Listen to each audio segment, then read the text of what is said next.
Inspire with Rehan মোটিভেশনে আপনাকে স্বাগতম।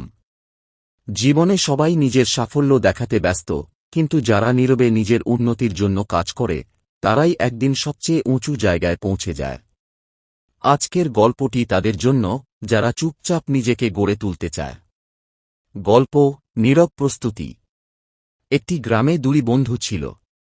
একজন প্রতিদিন সবাইকে বলত, আমি বড় মানুষ হব, আমি সফল হব। আরেকজন কিছু বলত না। সে প্রতিদিন ভোরে উঠে পড়াশোনা করত, নতুন দক্ষতা শিখত এবং নিজের ভুলগুলো সংশোধন করত। বছর কেটে গেল। যে বন্ধু শুধু কথা বলত সে এখনও স্বপ্ন নিয়েই ব্যস্ত। আর যে নীরবে পরিশ্রম করেছিল সে একটি প্রতিষ্ঠানের সফল নেতা হয়ে গেল।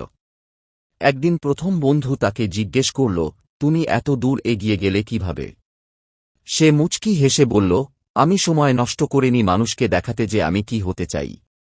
আমি সময় দিয়েছি নিজেকে সেই মানুষে পরিণত করতে। শিক্ষা: চুপচাপ নিজেকে গড়ে তুলুন। ফলাফল এমনভাবে কথা বলবে যা হাজারো কথার চেয়েও শক্তিশালী হবে। মনে রাখবেন, শব্দ নয়, আপনার কাজই আপনার পরিচয় তৈরি করবে। ধন্যবাদ আমাদের সঙ্গে থাকার জন্য। ইন্সপায়ার উইথ রেহান মোটিভেশন থেকে আপনার জন্য রইল আন্তরিক শুভেচ্ছা ও ভালোবাসা। ভিডিওটি ভালো লাগলে লাইক, শেয়ার এবং সাবস্ক্রাইব করতে ভুলবেন না। আপনার একটি সাবস্ক্রাইব আমাদের নতুন প্রেরণাদায়ক গল্প তৈরি করতে উৎসাহ দেয়।